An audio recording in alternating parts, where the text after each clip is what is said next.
இது மகிமை நேரம். ஆண்டவராகிய இயேசு கிறிஸ்துவின் ஈடு இணையற்ற நாமத்தில் மகிமை டிவி நேயர்களை அன்புடன் வாழ்த்தி வரவேற்கிறேன்.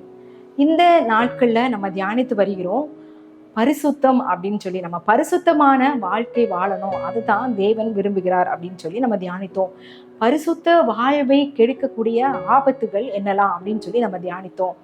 இந்த உலகத்துல நம்ம பார்க்கும்போது ஒருத்தங்களை பார்த்தோன்னே இவங்க பெரிய பணக்காரங்கப்பா, இவங்க நிறைய படிச்சிருக்காங்க, இவங்ககிட்ட நிறைய சொத்து இருக்கு, இவங்க நல்ல பெயர் புகழோடு இருக்காங்க அப்படின்னு சொல்லி அப்படி ஒரு அடையாளத்தை நம்ம என்ன செய்வோம், மனுஷங்கள் அப்படிதான் நம்ம சொல்லுவோம், இவங்க இப்படிப்பட்டவங்க அப்படின்னு சொல்லி. ஆனா ஆண்டவர் ஒரு மனுஷனை எப்படி அடையாளப்படுத்துறார் அப்படின்னா, மிக முக்கியமா அவர் பார்க்கறது என்ன அப்படின்னா பரிசுத்தம்.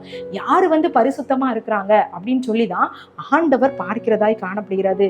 நம்ம அந்த பரிசுத்தம் வெளியளவுல இல்ல, நம்ம உள்ளத்துல நம்ம இருக்கணும் அப்படின்னு ஆண்டவர் விரும்புகிறார். அவர் நம்முடைய உள்ளார்ந்த பரிசுத்தத்தை தான் அவர் விரும்புகிறார். அவர் பார்ப்பார். நமக்கு வெளிப்புறமா நான் பரிசுத்தவான் அப்படின்னு சொல்லி காண்பித்து கொள்வது ஒருவேளை மனுஷனை அதை நம்ம பிரியப்படுத்தலாம். ஆனா ஆண்டவர் உள்ளார்ந்த பரிசுத்தத்தை விரும்புகிற தேவனா இருக்கிறாரு. நம்ம பரிசுத்தமா வாழணும் அப்படின்னு சொல்லி அவர் விரும்புகிறார். ஏன் அப்படின்னா, நான் பரிசுத்தர் ஆகையால் நீங்கள் உங்கள் நடக்கைகள் எல்லாவற்றிலேயும் பரிசுத்தராயிருங்கள் அப்படின்னு சொல்லி ஆண்டவர் சொல்லுகிறாரு. ஒருவேளை இந்த உலக வாழ்க்கையில இந்த மனுஷனுடைய காரியங்கள், நாம் மாம்சமானவர்கள், இந்த மாம்சத்துல இந்த காரியம் நான் பரிசுத்தமாய் வாழ்வது இயலாத காரியம் அப்படின்னு சொல்லி ஒருவேளை நம்ம சொல்லலாம். ஆனா தேவ கிருபையும் பரிசுத்த ஆவியானவருடைய வழி நடத்துதலும் நமக்கு இருந்துச்சு அப்படின்னா நிச்சயமா நாம் பரிசுத்தமாய் வாழ முடியும். இந்த பரிசுத்த வாழ்வை நாம் எப்படி தொடங்கலாம், எப்படி ஆரம்பிக்கலாம் அப்படின்னு சொல்லி இந்த நாள்ல நம்ம தியானிக்க போகிறோம். மனம் திரும்பணும். பாவத்தை விட்டு மனம் திரும்புகிற வாழ்க்கை வாழும்போது அது பரிசுத்தத்துக்கு நேராக நம்மை கொண்டு செல்லும். பாவத்தின் காரியங்களை விட்டு மனம் திரும்பி தேவனுக்குரிய காரியங்களை செய்ய ஆரம்பிக்கும் போது நாம் பரிசுத்த வழியாய் நம்ம நடக்க ஆரம்பிக்கிறோம். அந்த பரிசுத்த பாதையில நம்ம நடக்கும்போது பரிசுத்தத்துக்கு எதிரான அசுத்தங்கள் நம்மை விட்டு அகன்று போகும். ஏன்னா பரிசுத்த ஆவியானவரின் மூலமாய் நம்ம நடத்தப்படும் போது, அவர் நடத்துகிற பாதையில நம்ம நடந்தோம் அப்படின்னா நாம் பரிசுத்தமாய் நாம் வாழ முடியும். அவருடைய கிருபையினால நம்ம பாவங்களை நம்ம அறிக்கையிடும் போது, நம்முடைய பாவங்களை நம்ம அறிக்கையிடும் போது அவருடைய கிருபை அவர் சிலுவையில சம்பாதித்த இரத்தத்தினால நம்ம பரிசுத்தமாய் மாற்றுகிறார். 1 யோவான் 1:9 இப்படி சொல்கிறது, நம்முடைய பாவங்களை நாம் அறிக்கையிட்டால் அவர் என்ன செய்வார், அதை நம்மை மன்னித்து அந்த பாவங்களை எல்லாம் கழுவி நம்ம சுத்திகரிக்க அவர் வல்லமை உள்ள தேவனா இருக்கிறார் அப்படின்னு சொல்லி நம்ம பார்க்கிறோம். அப்போ இந்த பாவமான காரியங்களை இருந்து நம்ம எப்படி இந்த பரிசுத்தமான காரியங்களை ஆரம்பிக்கலாம் அப்படின்னா மனம் திரும்புதலின் மூலமாக.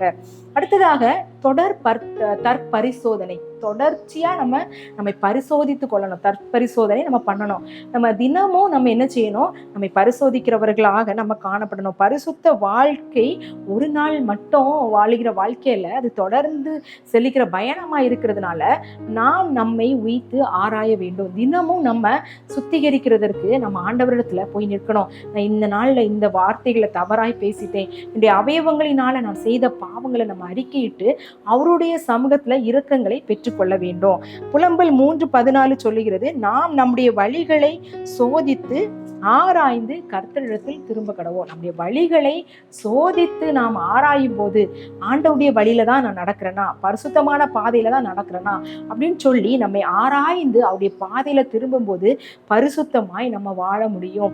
நம்முடைய பரிசுத்தம் நம்ம எதுலெல்லாம் காணப்படணும் அப்படின்னா, நம்முடைய கண்களில பரிசுத்தம், நம்முடைய பேச்சுல பரிசுத்தம், நம்ம கேட்கிற வார்த்தைகளில பரிசுத்தம், சிந்தையில பரிசுத்தம், நம்முடைய நடக்கையில பரிசுத்தம், கைகளினால செய்கிற காரியங்கள், இருதயத்துல சிந்திக்கிறதான காரியங்கள், இப்படி ஒவ்வொரு காரியங்களிலும் நம்ம பரிசுத்தமா இருக்கணும் அப்படின்னு ஆண்டவர் விரும்புகிறாரு. தாவீது ஒரு ராஜாவா இருந்தாரு. அவர் பாவம் செய்த போது, நாத்தான் தீர்க்கதரிசியால உணர்த்தப்பட்ட போது ஆண்டவரிடத்துல அந்த பாவத்திற்காக அவர் கெஞ்சி மன்றாடுகிறார், பரிசுத்த ஆவியை என்னிடத்திலிருந்து எடுத்து போடா, என்னுடைய இரட்சணியத்தின் சந்தோஷத்தை திரும்ப எனக்கு தாங்க, ஈசோப்புலால் என்னை கழுவுங்க, நான் சுத்தமாவே, என்னை கழுவியர்லுங்க, நான் வெண்மையாவேன் அப்படின்னு சொல்லி அழுது புலம்பி அவர் பாவ மன்னிப்பின் நிச்சயத்தை பெற்றுக்கொண்டார். சொல்றாரு, ஒரு வசனம் சொல்லுகிறது, உரியாவின் மனைவியாகிய பஸ்தேபாவிடத்துல செய்த பாவத்தை தவிர வேற எந்த காரியத்தையும் தவறுதலா தாவீது செய்யவில்லை அப்படின்னு சொல்லி ஆண்டவரை சாட்சி கொடுக்கிறாரு. அப்போ இந்த பாவமான காரியத்தை நம்ம செஞ்சிட்டோம் அப்படின்னா ஆண்டவரிடத்துல போய் நம்ம அறிக்கையிடுகிறவர்களாக, பரிசுத்த ஆவியை என்னிடத்திலிருந்து எடுத்து போடாதையும் அப்படின்னு ஒரு ராஜா கேட்கிறாரு.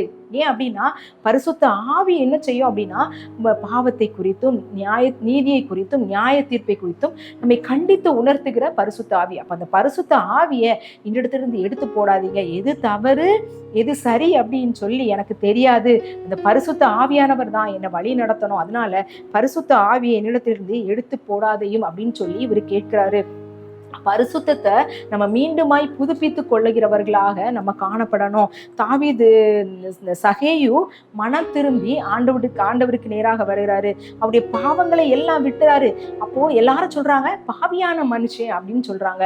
அவர் பாவத்தை அறிக்கை எடுக்கிறாரு. நான் யாரிடத்தில் ஆகிலும் அநியாயமாய் வாங்கினதுண்டானால் நாளத்தனையாக நான் திரும்ப செலுத்துகிறேன் அப்படின்னு சொல்லி அந்த பாவ அறிக்கையை செய்யும் போது ஆண்டவர் என்ன சொல்றாரு, இந்த வீட்டுக்கு ரட்சிப்பு வந்தது, இன்னும் ஆபிரகாமுக்கு குமாரனாய் இருக்கிறான் அப்படின்னு சொல்லி அந்த மீட்பின் சந்தோஷத்தை சகேயு மீண்டுமாய் பெற்றுக்கொண்டான். பாவத்தை அறிக்கையிடும்போது அவன் பெற்றுக்கொண்டான் மனம் திரும்புதலின் மூலமாக. ஒருவேளை நான் ஏற்கனவே மனம் திரும்பிட்டேன், நான் ஆண்டவருடைய பிள்ளை, அதனால நான் எந்த பாவமும் செய்யல அப்படின்னு சொல்லி நான் மார்த்தட்டி கொண்டிருப்போம். ஆனால் ஆண்டவர் சொல்றாரு, பெருமை உள்ளவர்களுக்கு தேவன் எதிர்த்திருக்க அந்த பெருமையே ஒரு பாவம். அப்போ ஒவ்வொரு நாளும் ஆண்டவரே நான் செய்த பாவங்களை மன்னிங்க. யோபு அந்த பிள்ளைகளுக்காக தினமும் அந்த பாவ நிவாரண பலிகள் அந்த பலிகளை செலுத்தினானா.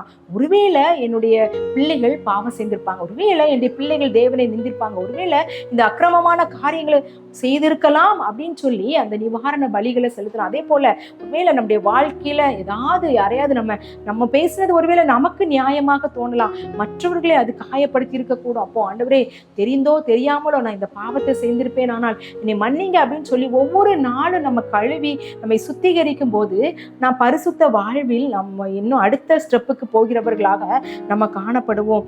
பரிசுத்தம் அப்படின்னு சொல்றது ஒரு நாள் நிகழ்வல்ல, அது ஒவ்வொரு நாளும் நடக்கிற காரியமாக இருக்கிறது.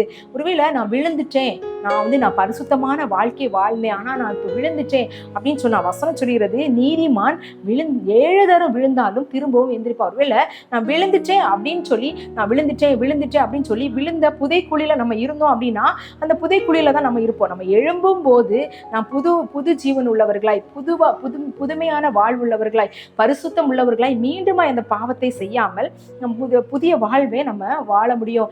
ஜான் வெஸ்லி அப்படின்னு சொல்லி ஒரு போதகர் இருந்தாராம். அவர் நல்ல ஊழியம் செய்கிறவர்களாக இருந்தார், சுவிசேஷ ஊழியத்தில் அதிகமாக ஈடுபட்டவராக இருந்தார். ஆனா அவர் ஊழியம் செய்வார், ஆனா பரிசுத்தமான வாழ்வு அவரிடத்துல இல்லை. ஒருமுறை அவங்க சபைக்கு ஒரு மிஷனரி அவங்க பரிசுத்தத்தை குறித்து அவங்க பேசும்போது அவர் பாவ உணர்வடைந்தாராம். நம்ம இந்த காரியங்கள்ல இருந்து விடுபடணும், இந்த பரிசுத்த குலைச்சலான காரியங்கள் நம்மிடத்துல இருக்குது அப்படின்னு சொல்லி ஆண்டவரிடத்துல அறிக்கையிடும் போது அவர் புது ஜீவன் உள்ளவராய் மாறி இன்னும் அதிகமா ஊழியத்தை செய்ய ஆரம்பித்தாராம். நம்முடைய வாழ்க்கையில ஒருவேளை நான் ஆண்டவருடைய பிள்ளை தான், ஆனா இந்த நாள்ல ஒருவேளை நான் சோர்வுற்றவளா, என்னுடைய சூழ்நிலை நிமித்தமாக நான் ஆண்டவருக்கு பிரியமா என்ன காரியங்களை செய்யாதபடி ஆண்டவருடைய வழியை விட்டு விலகிறவளாய் காணப்படுகிறேன் அப்படின்னு சொல்லி ஒருவேளை நினைத்தீங்க அப்படின்னா இந்த நாள் ஆண்டவருடைய சமூகத்துல நம்ம அறிக்கையிடலாம். ஆண்டவரே என்னை பரிசுத்தத்தை தாங்க, இந்த பரிசுத்தத்தை எனக்கு திரும்பவும் தாங்க, இரட்சணியத்தின் சந்தோஷத்தை எனக்கு திரும்பவும் தாங்க, இந்த பரிசுத்த ஆவி என்னிடத்துல எடுத்துக்கொள்ளாதீங்க, உம்முடைய பாவினால என்னை நடத்துங்க அப்படின்னு சொல்லி நம்ம ஆண்டவருடைய சமூகத்துல கேட்கலாம். ஒவ்வொரு நாளும் நம்ம மனம் திரும்புகிறவர்களாகவும் ஒவ்வொரு நாளும் நம்முடைய பரிசுத்தத்தை புதுப்பித்துக் கொள்கிறவர்களாக இருக்கணும். பரிசுத்தம் உள்ளவன் இன்னும் பரிசுத்தமாகட்டும், பரிசுத்தம் ஆயிட்டான் அதனால அவன் இனி போதும் அப்படின்றதல்ல, பரிசுத்தம் உள்ளவன் இன்னும் பரிசுத்தமாகட்டும். ஏன்னா பரலோகத்துல பரிசுத்தம் மட்டும்தான் இருக்கும், அதுல அசுத்தத்துக்கு இடம் இல்லை. அப்ப நம்ம பரிசுத்தமானவர்களாய் வாழ்ந்தால் மாத்திரமே பரலோகத்துக்குரியவர்களாய் நம்ம இருக்க முடியும், அதை சுதந்திரிக்க முடியும். அப்படிப்பட்ட கிருபைகளை ஆண்டவர் நமக்கு தரணும் அப்படின்னு சொல்லி நம்ம ஜெபிக்கலாம். எங்களை அதிகமாய் நேசிக்கிற எங்கள் அன்பின் கர்த்தாவே, இந்த நாள் ஆண்டவரே இசப்பா பரிசுத்த வாழ்வை எப்படி ஆரம்பிக்கிறது அப்படின்னு சொல்லி எங்களோட நீங்க பேசுனீங்க.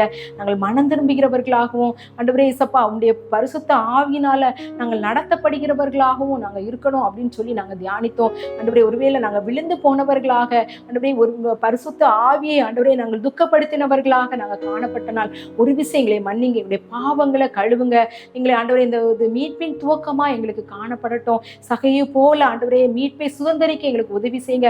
தாவீதை போல விழுந்தாலும் ஆண்டவரே நாங்க மீண்டுமா எழும்பி உங்களுடைய பரிசுத்த ராஜ்யத்தின் ஆண்டவரே அந்த சந்தோஷத்தை அடைய எங்களுக்கு கிருபை செய்யுங்க. உம்முடைய பிள்ளையா எங்களை மீண்டுமா எடுத்து ஆண்டவரே இயேசுப்பா பரிசுத்த வாழ்வுல நிலைநிறுத்துங்கப்பா. எங்களை தாழ்த்துகிறோம், வெறுமையாக்குறோம். நீர் பெருக நாங்கள் சிறுக. இயேசுவின் மூலம் ஜெபம் கேளு நல்ல பிதாவே, ஆமென்.